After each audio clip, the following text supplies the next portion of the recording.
한 이 시간 또 우리 말씀 통해 큰 은혜 누리기 원합니다. 오늘 여러분과 함께 나눌 말씀 제목은 흔적, 흔적이라는 제목으로 또 말씀을 같이 생각해 보겠습니다. 우리 보통 엄마들이 자녀들에게 자주 하는 말 가운데 이런 말이 있는 것 같아요. 내가 너 나 키우느라고 이렇게 됐다. 엄마 왜 이렇게 배가 나왔어? 이러면 너 때문에 이렇게 된 거야. 뭐 이렇게 얘기하기도 하고. 그렇죠. 사실 우리 석현이도 엄마한테 그러죠. 다 석현이 키우느라고 이렇게 된 겁니다. 그렇죠? 그렇죠, 권사님? 원래는 굉장히 날씬했지만 우리 아들들이 음식 먹다 남기면 그것도 해치우고 하느라고. 또 사실은 우리 여성들은 어떻습니까? 이 아이를 낳을 때에 굉장한 그 신체의 변화를 겪게 됩니다. 그렇죠? 또 그냥 뭐 자연분만 말고 이제 제왕절개 수술을 통해서 또 아이를 낳게 되면 그리고 또 이 배에 흔적이 남게 돼요. 수술을 한 흔적이 남게 됩니다. 그거는 뭐 이제 계속해서 평생 동안 없어지지 않네. 그래서 제왕절개 수술을 하면 비키니 수영복을 못 입는다고 그러던데 그런가요? 하여튼 그 배에 흔적이 남기 때문에 그렇죠. 하지만 그 아이를 키우면서 그 엄마는 어떻습니까? 비록 내 몸에 흔적이 있지만 그 흔적을 볼 때에 여기를 통해 내 아이를 낳았지 하는 생각을 할 때에 아마 굉장한 기쁨이 왜 내 몸에 이런 게 남아야 돼 하면서 슬퍼하기보다는 굉장한 큰 기쁨이 아마 그 안에 넘치게 되리라 이렇게 생각을 합니다. 사실은 이제 다르게 얘기를 한다면 이 흔적은 영광의 흔적이다 이렇게 이야기할 수가 있겠죠. 사람이 지내면서 참 나에게 생긴 여러 가지 흔적들, 때로는 어떤 상처가 때로는 흉해지게 됐을 때에 그것이 때로는 나에게 영광의 상처인 또 영광의 흔적인 이런 경우들이 더러 있게 됩니다. 오늘도 이제 우리 말씀 가운데 보니까 바울에게도 나에게 이런 흔적이 있다 이렇게 얘기를 하는데요. 이 어떤 흔적인지 오늘 우리가 함께 말씀을 통해 같이 이제 나눠보려고 합니다. 이제 우리가 갈라디아서 말씀을 쭉 함께 우리가 생각이 왔는데 오늘 이제 마지막 말씀이 되겠습니다. 이 마지막 9절 이제 갈라디아서를 쓰면서 제일 마지막에 이제 아껴두었던 말을 이제 맨 마지막에 하지 않겠습니까? 그렇죠? 근데 이 말을 보니까 굉장히 이 바울이 지쳐 있는 듯한 그런 느낌을 받게 됩니다. 그렇죠? 왜 그러냐면 17절에 보니까 이후로는 누구든지 나를 괴롭게 하지 말라. 굉장히 지금까지 괴로움에 지쳐 있는 듯한 이제 나 좀 그만 괴롭게 해. 이렇게 얘기하는 듯한 모습을 볼 수가 있습니다. 그럼 바울은 지금 어떤 괴로움을 겪고 있습니까? 이 바울의 괴로움, 우리가 앞에 갈라디아서 말씀을 통해 살펴보았던 그 내용들이 이 바울의 괴로움이죠. 어떤 괴로움이에요? 이 갈라디아 교회 성도들 때문에 바울은 지금 마음이 괴로운 겁니다. 내가 왜 괴로우냐? 내 자식과도 같은 너희가 지금 잘못된 길에 말하자면 지금 자녀를 낳았는데 이 자녀가 지금 병에 걸린 것 같은 이러한 상태가 된 것입니다.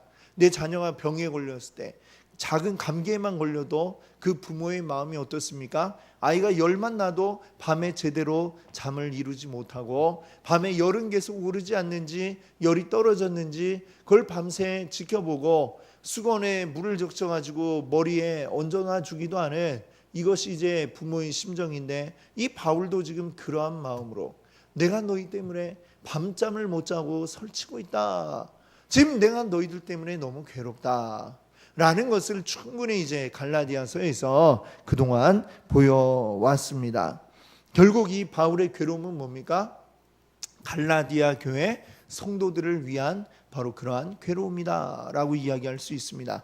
지금도 바울은 아마 이 편지를 쓰면서 아마도 밤이 새도록 이 편지를 어떻게 쓸까 고민을 하면서 그 한 구절 한 구절을 불러줘서 쓰게 하고, 이제 새벽이 동터올 무렵에 편지가 이제 다 써져서 마지막으로 정말 뜬 눈으로 밤을 지새우면서 이제 마지막 지금 몇 구절을 지금 바울이 손으로 직접 쓰고 있습니다. 야, 내가 너희 때문에 이렇게 밤에 잠 못 자가면서 너희를 걱정하며 기도하며 이렇게 너희에게 편지를 썼는데 이제는 나를 좀 그만 괴롭게 만들어라, 이러면서 지금 정말 자신의 그 마음 깊은, 참 하나님 앞에서도 그렇지만 인간적으로도 정말 이제는 나를 괴롭게 하지 말라는 이런 부탁을 지금 바울이 하고 있다, 이렇게 우리가 볼 수가 있습니다. 지금 바울이 이제 그러면서 쭉 이야기를 하는 게, 너 이제 좀 나를 그만 괴롭혀, 너희들 누구 말을 들어야 되겠니? 라고 지금 바울이 묻고 있는 거예요.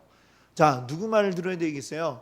지금 유대로부터 온 이 율법주의자들의 말을 들어야 되겠습니까? 아니면 지금 바울 정말 자신들을 이 자녀와 같이 생각하며 그들의 모든 것을 정말 일거수일투족을 늘 관심을 가지고 지켜보고 있는, 비록 몸은 멀리 떨어져 있지만 그들을 생각하는 이 바울의 마음이 절절히 드러나고 있는 이 갈라디아서를 읽으면서 과연 무엇을 따라야 될 것인가 지금 이제 묻고 있는 것이나 마찬가지입니다.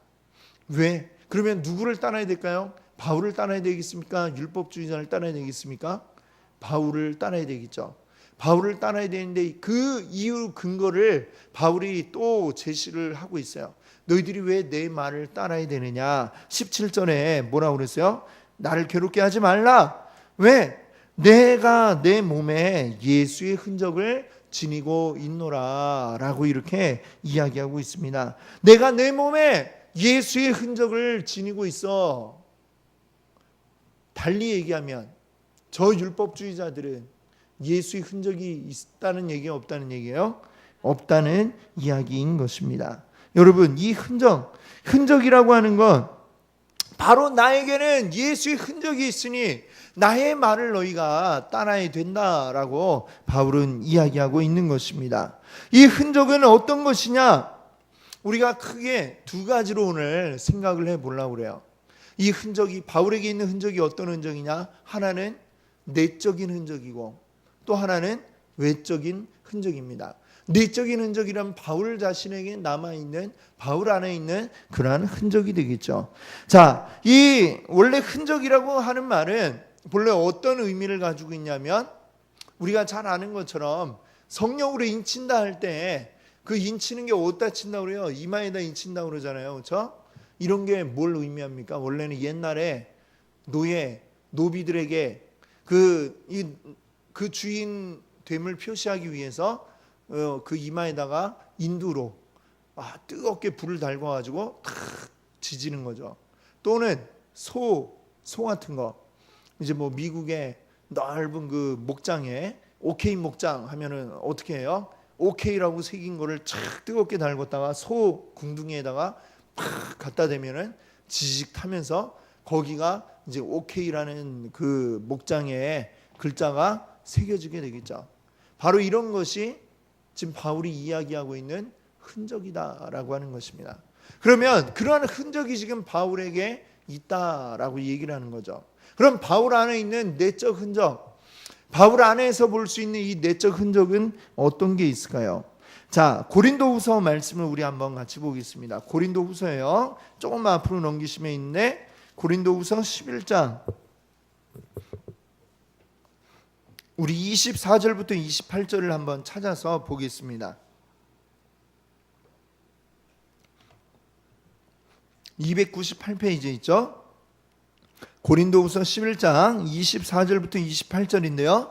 우리 한번 이것도 교독으로 한번 읽어보겠습니다. 제가 한 절, 여러분들이 한 절. 28절은 다 같이 읽겠습니다. 24절부터 읽겠습니다. 유대인들에게 40에서 하나 감한 매를 5번 맞았으며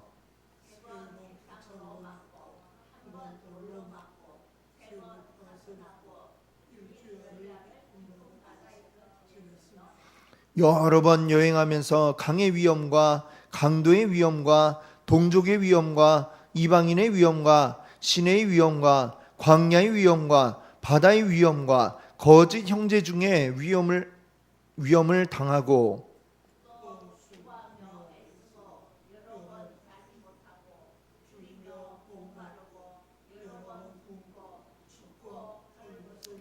함께합니다. 이 외의 일은 고사하고 아직도 날마다 내 속에 눌리는 일이 있으니 곧 모든 교회를 위하여 염려하는 것이라. 아멘. 지금 바울에게 있는 어쩌면 진짜 말 그대로 진짜 흔적이 남아 있을 겁니다. 그렇죠? 40에 하나 감한 매를 맞았다. 유대인의 율법에 40대를 때리면 그 이상은 더 못 때리도록 되어 있죠. 왜냐하면 죽을 수도 있기 때문에. 그렇죠? 40에서 40대를 때리면 그 이상 때리면 사람이 위험할 수 있기 때문에 40대까지만 때리도록 되어 있는데, 이 유대인들이 얼마나 이 바울이 미웠으면은 아주 그냥 죽이기로 작정을 한 거죠. 40대 넘어가면 안 되니까 40대 안 되게 하나 가만 39대까지 딱 때리고 조금 쉬었다가, 그렇죠? 조금 쉬었다가 또 다시 한 대, 또 두 대 하면서 팍 때립니다.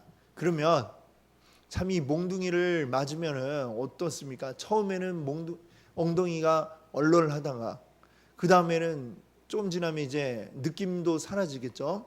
그러다가 좀 지나면 이제 살이 이제는 막 부르트고 피가 막 튀기기 시작을 할 겁니다.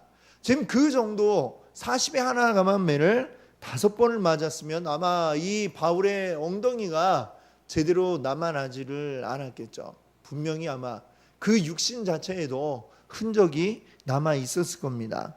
그뿐만 아니라 3번을 태장을 맞고 또 한 번 돌로 맞아가지고 실제로 죽은 줄 알고 사람들이 내다 버린 일이 있지 않았습니까?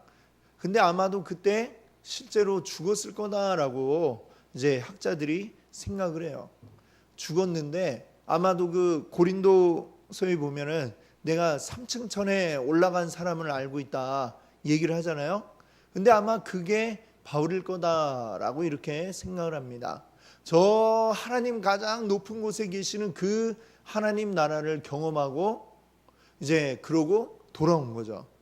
그동안의 사람들은 죽은 줄 알고 이 바울을 성 밖에 내다버렸고, 그러나 하나님의 은혜로 이 바울이 살았는데 돌에 맞아서 죽을 정도면 어떻게 됐겠어요? 그 얼굴에 멀쩡할까요? 얼굴이?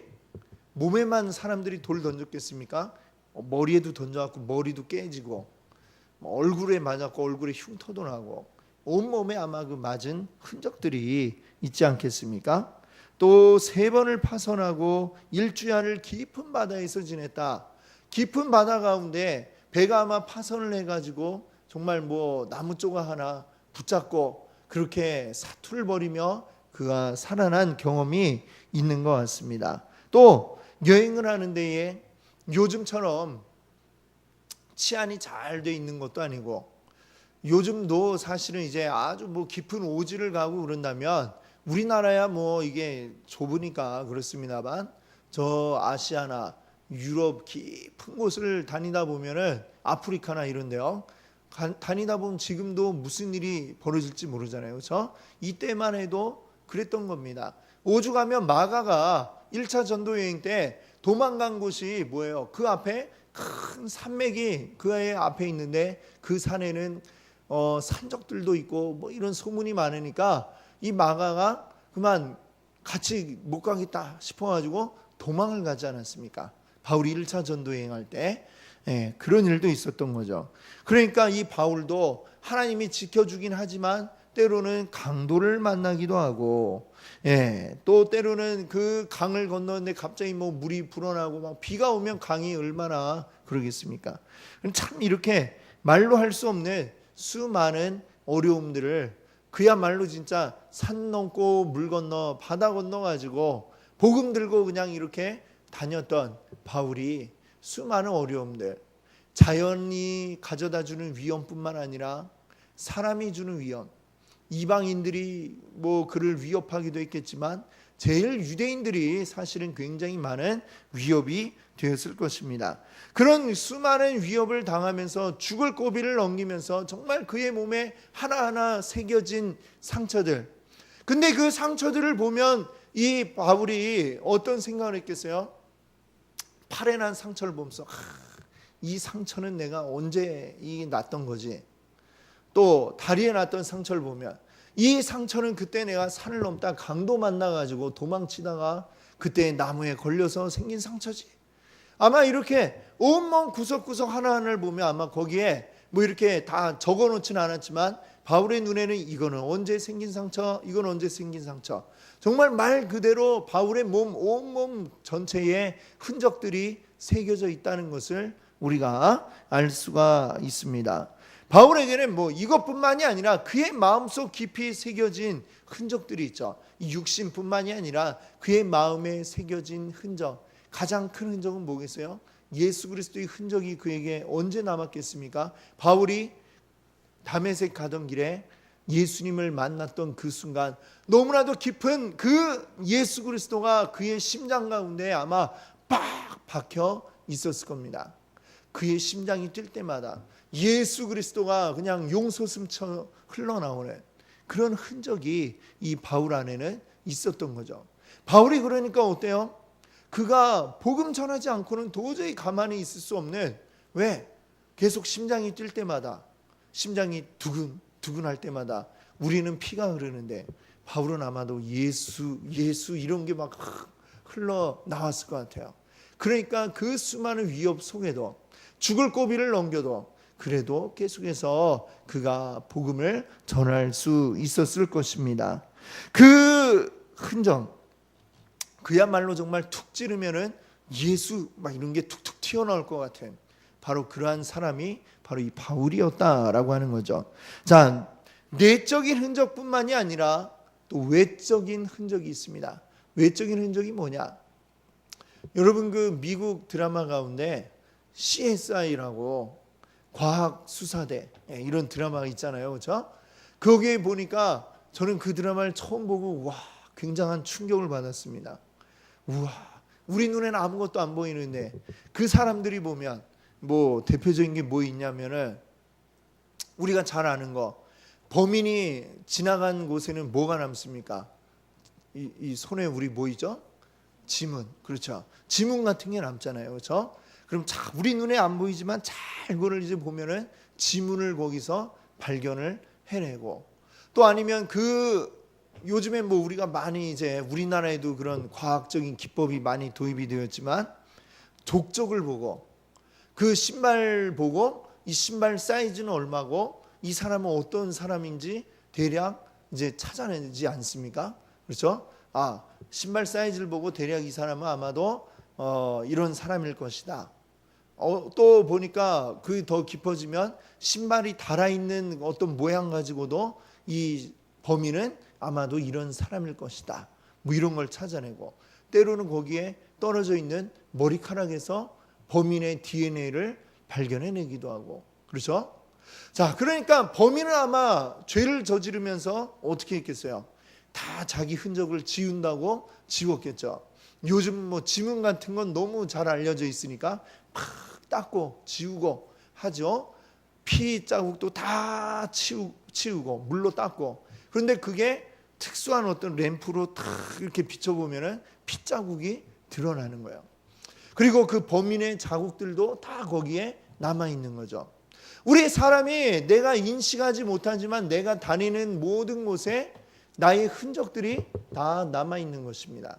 지금 내가 여기 서 있으니까 여기에도 내 지문이 여기 남아 있고, 또 여기서 막 말하면서 침도 튀었으니까 막 여기 내 침도 막 튀어 있고, 이런 것들, 이 모든 것들, 내가 지나다니는 그 모든 곳에 사실은 나의 흔적들이 남아 있다라고 하는 거죠. 바울에게도 역시 마찬가지예요. 바울도 다니는 그 모든 길마다 바울의 흔적들이 남아 있었다라고 하는 것입니다.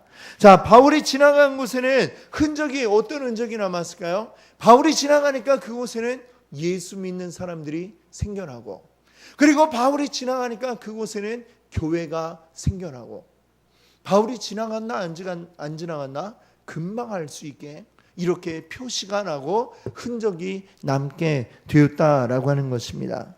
이 갈라디아 교회도 역시 뭐예요? 바울이 남긴 흔적 가운데 하나인 것이죠.